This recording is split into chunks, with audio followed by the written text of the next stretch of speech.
spécifié, c'est dommage, tu as toujours le même décor. Donc, tu es toujours devant ton tableau blanc, la bibliothèque est toujours avec les mêmes livres aux mêmes endroits.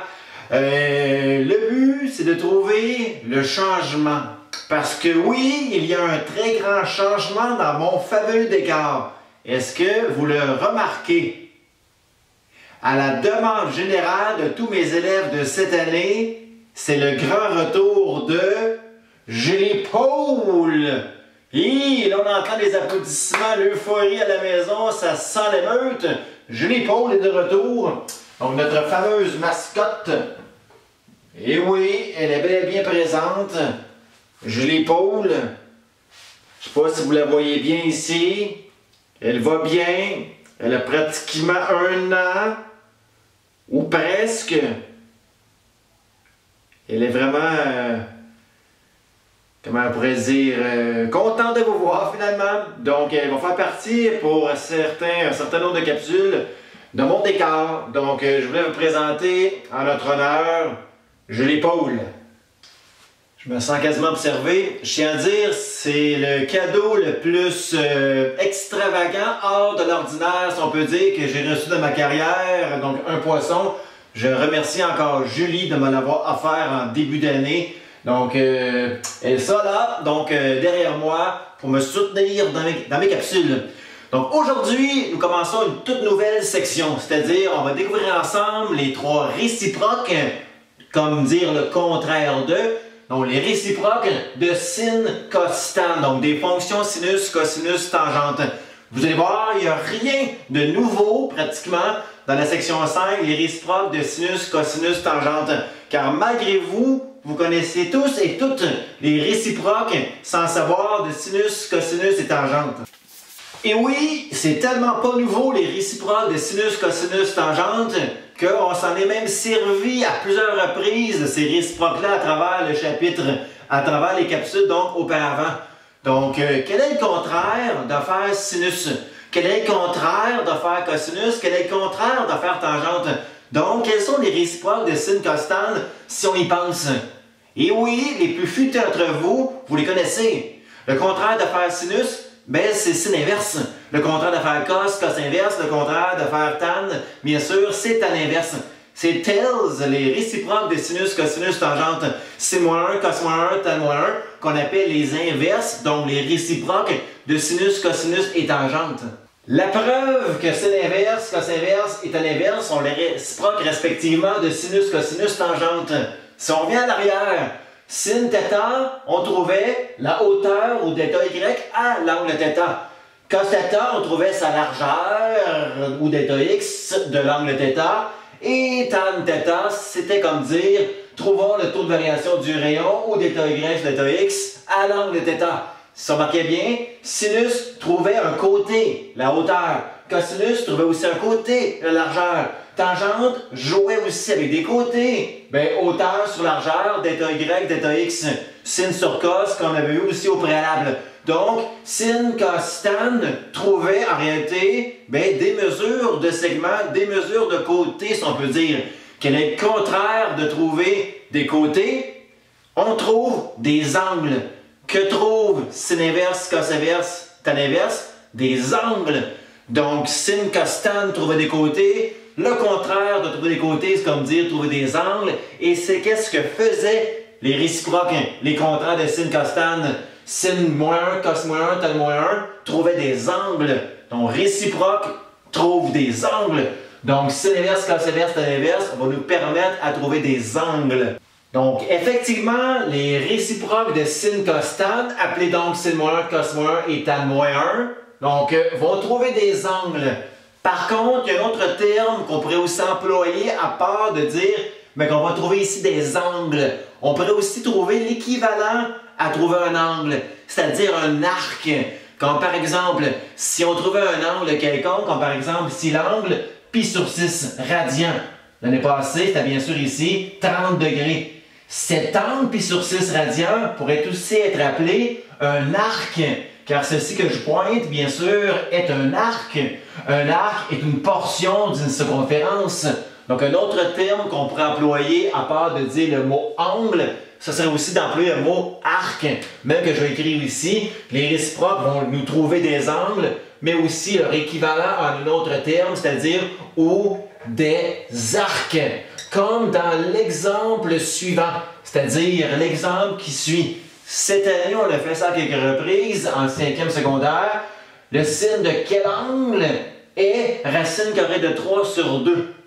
Nous, on sait, grâce à notre enseignement cette année, que signifiait le mot sinus. Sinus veut dire hauteur.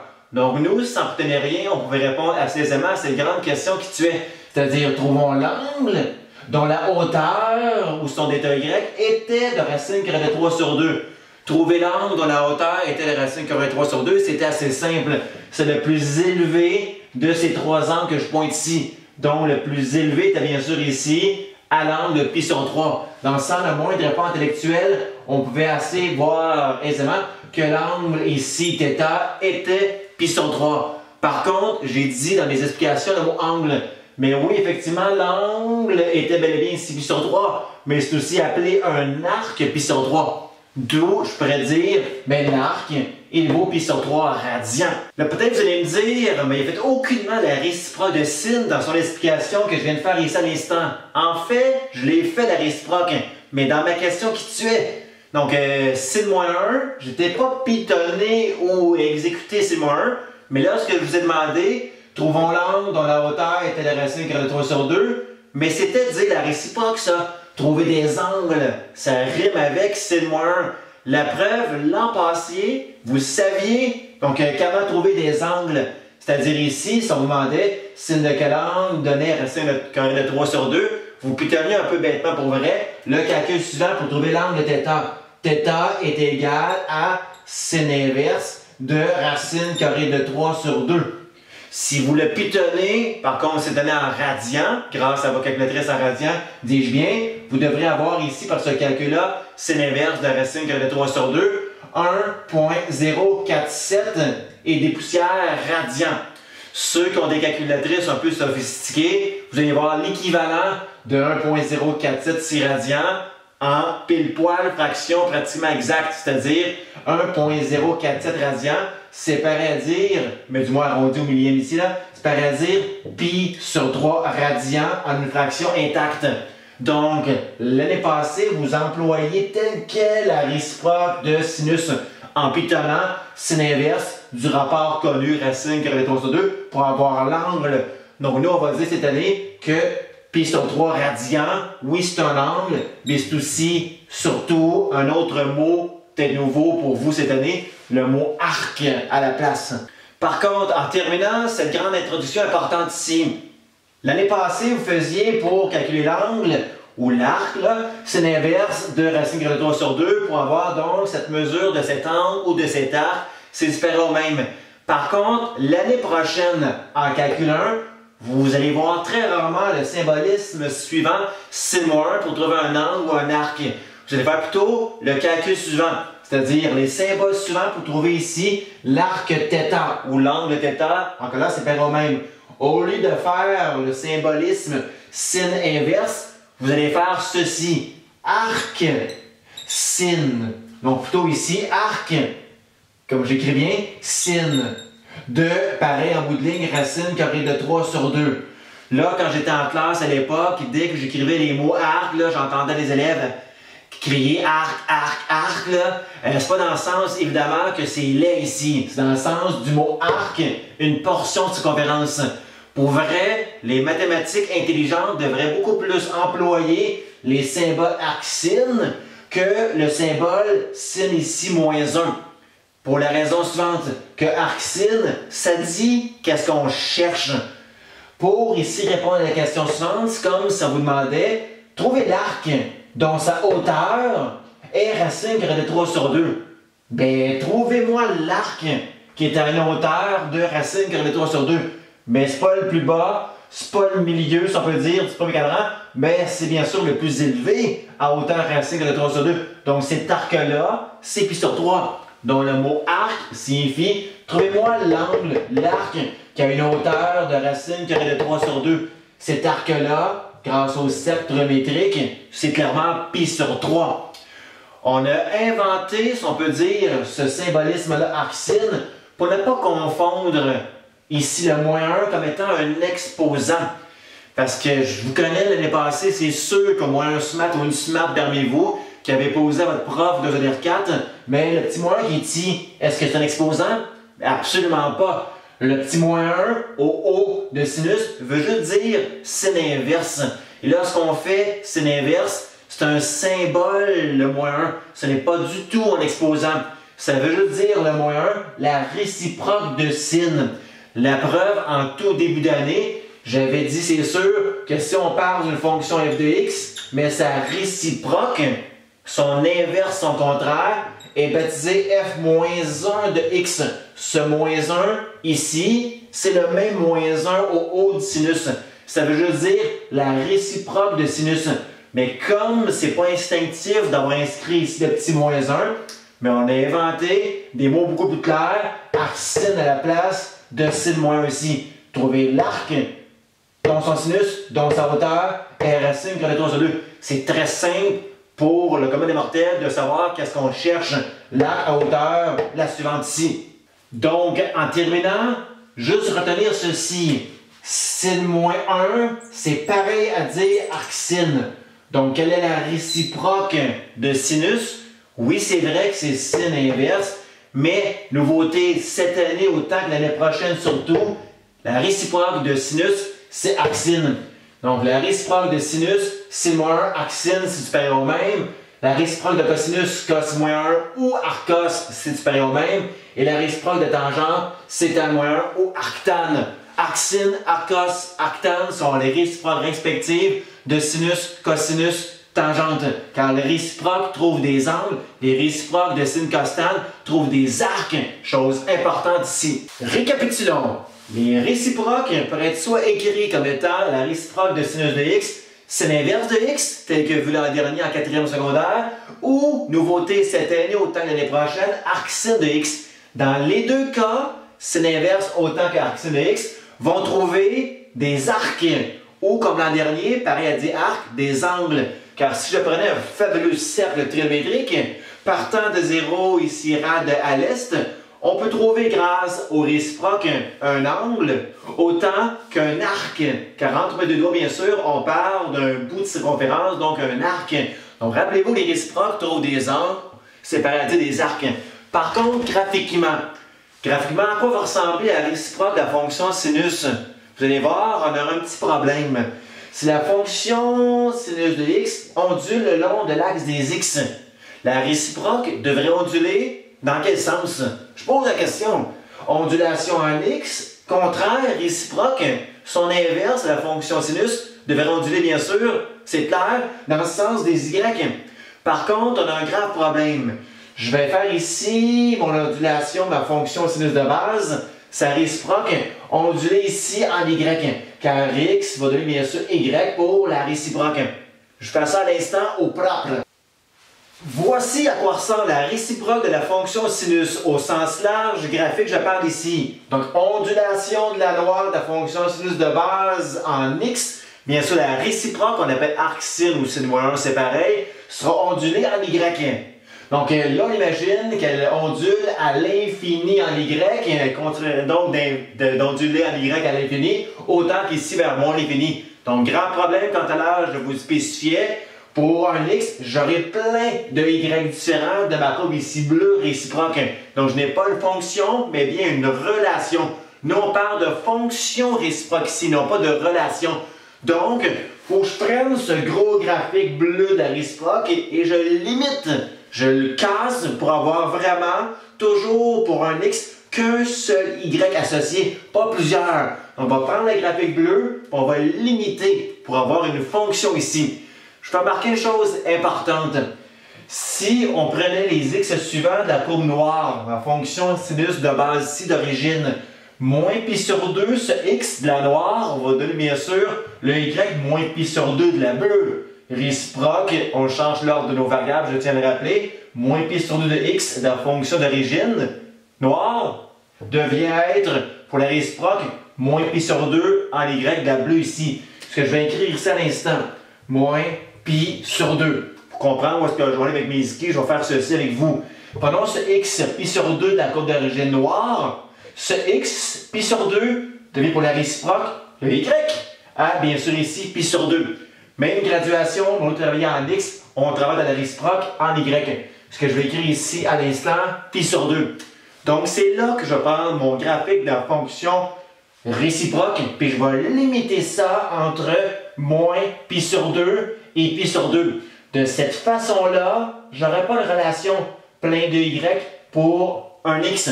J'aurai ici une fonction 40 moins pi sur 2 et pi sur 2. Je n'aurai jamais pour un x plusieurs y. Je n'aurai toujours qu'un seul, donc je tomberai dans une fonction.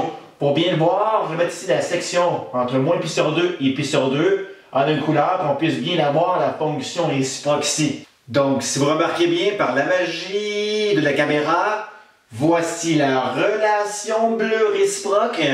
Voici bariolée une section de cette relation qu'on va appeler la fonction réciproque.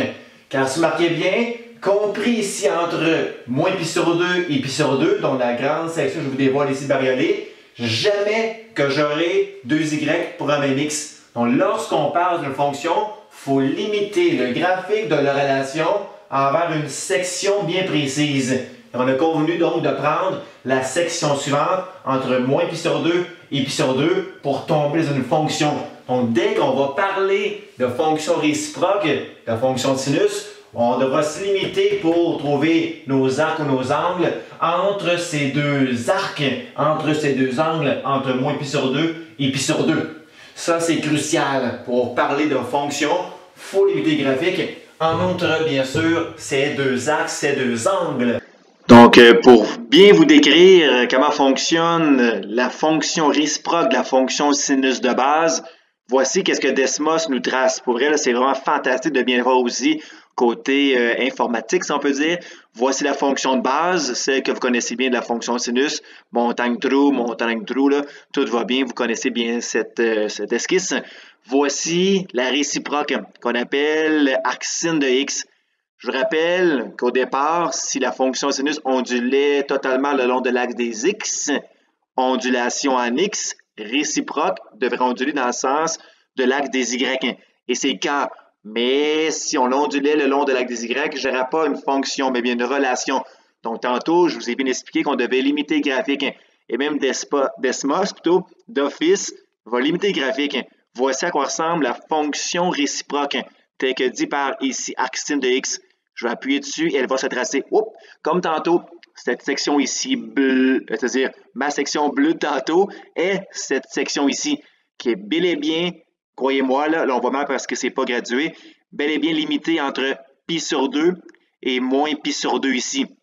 Donc, voici la réciproque fonction arc sin de x. J'ouvre une petite parenthèse, je suis tellement fier de mon dessin qui m'a pris environ 1 heure ici à faire tantôt, que je vous fais remarquer que vraiment la fonction, plutôt ici la relation réciproque bleue est vraiment là, bien tracée. Car une réciproque, on l'obtient toujours de la fonction ici initiale par une symétrie du cadran 1 et 3 coupé en 2 parts égales. Fait que si vous imaginez ici un axe de symétrie, on voit vraiment la symétrie là, de la noire vers la bleue ou de la ici noire vers la bleue, là, peu importe, vice versa. Donc voici l'axe de symétrie, je trouve ça bien de vous souligner là, en cette parenthèse, juste pour me vanter que mon graphique qui m'a pris 1 heure à apparaître, est extrêmement bien tracé, je trouve. Donc avec tout ça, donc on vient de bien comprendre que pour avoir une réciproque qu'on appelle ici y égale arc sin de x, il faut absolument que point de vue graphique, on la limite entre les angles moins pi sur 2 ainsi que pi sur 2 pour que cette réciproque-là soit une fonction. Donc tantôt, on va travailler avec ces quelques exercices. Sachez que dès qu'on fait arc sin de peu importe quel élément ici, les réponses seront toujours des arcs ou des angles séparés eux-mêmes. Donc toutes ces réponses-là devront plutôt être comprises entre les angles moins pi sur 2 et pi sur 2. Donc, point de vue saccadrométrique, vos réponses, il faut absolument qu'elles soient comprises entre pi sur 2 ou moins pi sur 2 ici. Donc, il faut que vos réponses soient contenues à travers le premier cadran, autant que possiblement aussi le 4e cadran. faut vos réponses selon pas à travers les cadrans ici 2 et 3. Donc, les réponses sont vraiment vers l'est uniquement ici. Sinon, on tomberait pas ici dans cet intervalle. Genre, probiographie, on tomberait dans la relation, là. Donc, avec plusieurs Y pour un mémique, chose qu'on ne veut pas ici, je tiens à dire. Donc, si on était en classe, je vous aurais posé la question suivante, autant qu'en examen, là. Donc, j'aurais posé les questions suivantes ici. Si vous allez voir, c'est très simple. En réalité, il n'y a rien de nouveau, là, à part de se contenir ici dans cet intervalle d'une réponse ici grâce au cercle trigonométrique. Donc, maintenant, je vous demandais ici de trouver la valeur de arcsine de 1/2. Ça dit qu'est-ce qu'il faut faire lorsqu'on vous demande de trouver arcsine de demi ici. Ce qu'on se demandait tel quel, qu'on le fait toujours en passant, trouvons l'arc, c'est pareil à dire angle, trouvons l'arc dont sa hauteur, car sinus veut dire hauteur, je tiens encore à vous dire. Donc, trouvons l'arc dont sa hauteur, c'est 1/2. Hauteur 1/2, c'est tel quel les hauteurs que je pointe ici. Voici hauteur 1/2, autant qu'ici, voici par symétrie, hauteur, c'est clair, 1/2. J'ai donc deux possibilités de réponse. Pi sur 6 à hauteur 1/2 et 5 pi sur 6 aussi à hauteur 1/2. Par contre, 5 pi sur 6 n'est pas limité dans cet intervalle. Il n'est pas compris 5 pi sur 6 entre moins pi sur 2 et pi sur 2, car il est situé bien sûr dans votre second cadran. Donc seul pi sur 6 est votre réponse, car pi sur 6 est vraiment compris entre pi sur 2 et aussi moins pi sur 2, c'est clair. Donc, la réponse, c'est laquelle? Pi sur 6. Là, je vous sens réagir en voulant dire, ben, on a toujours fait ça. On a toujours fait ça. Mais nous, on avait ici deux réponses. Genre, on avait pi sur 6, dis-je bien ici, pardon, pi sur 6 et 5 pi sur 6. Donc, on avait deux réponses. Ici, vous avez toujours qu'une seule réponse. Pour avoir une fonction, on n'a pas une relation.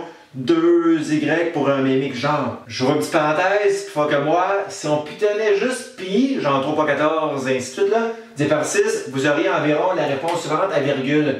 Arrondi là, 0,524, là, arrondi au millième. Mais on pourrait donc assez simplement voir que cette réponse est bonne grâce à l'autre façon de voir les choses. C'est-à-dire que arcsine, je vous rappelle que c'est pareil à l'an passé à dire sin inverse sin moins 1. Donc, arcsine de demi, c'est-à-dire sin inverse d'un demi. Si vous pitonnez totalement bêtement sin moins 1 d'un demi en radian, là, je vous jure que vous allez avoir la réponse aussi arrondie là, 0.524. Ce qui confirme que c'est bel et bien aussi pi sur 6. Donc, votre calculatrice, je tiens à dire, elle travaille en termes de fonction. C'est pour ça que jamais vous aviez deux angles. Donc, genre, ici à hauteur 1/2 pi sur 6, puis l'autre 5 pi sur 6. Votre calculatrice donnait tout le temps la bonne réponse, soit l'angle vraiment dans la fonction, dans l'intervalle pi sur 2 et moins pi sur 2. Pas l'autre là qui tombait genre dans leur relation. Donc ça, c'est important à considérer pour savoir si vous avez bon, là, ben, juste à pitonner, là, sin moins 1 de demi pour voir si ça concorde avec votre réponse trouvée mentalement grâce à votre mémoire de votre cercle trigonométrique. Donc allons-y pour les questions suivantes. D'abord la question 2. Arcsine de racine carrée de 3 sur 2. C'est clair ici, on se pose encore la question qui tue, c'est-à-dire trouvons l'arc à hauteur racine de 3/2. Trouvons ici l'arc, ça veut dire trouvons l'angle à hauteur la plus élevée des hauteurs remarquables, racine carrée de 3/2. Ces deux angles sont clairement pi sur 3 et 2 pi sur 3. Lequel est le bon? Clairement pas 2 pi sur 3, car il n'est pas compris 2 pi sur 3 dans cet intervalle. Donc la réponse serait juste pi sur 3. Donc chose assez simple, voici la réponse pi sur 3. Je conseille de faire, ceux qui sont game à le faire, capables, je voulais le dire, de faire comme autres même les questions numéro 3 4. Donc on fait juste 3 4, appuie sur pause là, puis je corrige en quelques secondes ici. Appuyez sur pause. Ok, comme dans l'âge, je corrige ça là, c'est-à-dire trouvons l'arc qui est à hauteur sinus de 1. La hauteur 1, c'est la plus élevée hauteur connue. Je suis donc ici à hauteur 1, donc à pi sur 2. J'ai pas deux angles, mais bien qu'un seul angle ici. Donc à hauteur positive pi sur 2, il faut que je monte ici au rayon de 1. Je tombe malgré moi à pi sur 2. Il est bon pi sur 2 parce qu'il est dans la bonne intervalle inclus ici. Donc j'ai qu'un seul angle ici, je me casse pas la tête. Donc la réponse c'est bel et bien le seul unique. Pi sur 2. Arcsine de 0, trouvons l'arc à hauteur nulle. À hauteur nulle, je ne monte pas, descends pas. Donc, trouvons l'arc à hauteur nulle, c'est clairement 0, puis pi. Lequel est le bon? Bien sûr, 0. car pi, ben, il est plus loin qu'ici pi sur 2 dans l'intervalle. Donc 0 est bel et bien compris entre pi sur 2 ainsi que moins pi sur 2. 0 est mon unique ici arc ou angle séparé. Un avant-dernier pour la forme, arc sinus de moins 1/2. Si vous marquez bien, la petite nouveauté ici, un subtil moins devant ici, ma hauteur 1/2. Ça revient au même. Tournons l'arc à hauteur moins 1/2. Je descends à hauteur ici moins 1/2. Voici mes deux angles. J'ai donc ici 11 pi sur 6 et 7 pi sur 6 à des hauteurs ici moins 1/2. Par contre, 7 pi sur 6, mais il n'est pas compris dans mon intervalle ici. Il est trop élevé, 7 pi sur 6. Donc, lui, il n'est pas bon. Même que 11 pi sur 6, lui avec, il n'est pas bon bizarrement. Parce que 11 pi sur 6, c'est bien plus loin que pi sur 2 de mon intervalle ici à considérer. Là, j'ai un problème. Donc, si mes deux angles ne sont pas bons, mes deux axes ne sont pas bons, bien, je prends lequel, je prends quoi? Il y a une réponse à cette question-là ici. Évidemment, il faut être logique. Si mon intervalle peut se compris entre moins pi sur 2 et pi sur 2, mais l'angle était ici sans le nommer, là. La hauteur moins demi tombe bel et bien dans le bon cadran numéro ici 4. Donc, je suis vraiment situé ici à mon point entre pi sur 2 et moins pi sur 2. Là, ça fonctionne bien. Mais la réponse, ben, si c'est pas 11 pi sur 6, pour arriver là, je n'ai qu'à faire moins pi sur 6. Moins pi sur 6, c'est ma réponse officielle évidemment. Donc, si pi sur 6 est nord-est, position nord-est, mais moins pi sur 6 est son homologue ici juste par symétrie de la des x. Donc, moins pi sur 6, il est bon, parce qu'il va avoir compris entre moins pi sur 2 et pi sur 2. Donc, il va avoir compris entre pi sur 2 et moins pi sur 2, surtout ici. Donc, la réponse serait juste ici, moins pi sur 6. La preuve, si exemple, vous voulez vérifier, juste pitonner là, arc sin, c'est pareil à dire sin moins 1. De bien sûr ici, moins 1/2. Si vous le pitonniez, je vous jure que votre calculatrice va donner cette réponse, mais à virgule, c'est-à-dire moins 0,524 arrondi ici. Donc, moins pi sur 6, car pi sur 6, c'est selon mes virgules ici, 0,524. Donc, tout concorde à la perfection. Donc, il faut faire attention, il faut pas avoir des angles compris dans les négatifs ici, jusqu'à moins pi sur 2, jusqu'à moins pi sur 2 dans les négatifs. Et bien sûr, ça tombe dans le positif, tout va concorder hyper bien, sans trop d'effort intellectuel. Un tout petit dernier, donc le sixième ici, attends, ça tapait fort, arc sin de moins racine carrée de 2 sur 2 ici. Je vous laisse le temps de le faire vous-même seul pour vous pratiquer. Appuyez sur pause et je corrige dans quelques secondes. On corrige ça, donc arc sin de moins racine carrée de 2 sur 2, c'est quand vous posez à vous-même la question suivante. Trouvons l'arc, trouvons l'angle, trouvons l'arc. À hauteur sinus de moins racine carrée de 2 sur 2. On descend à hauteur ici, moins racine carrée de 2 sur 2.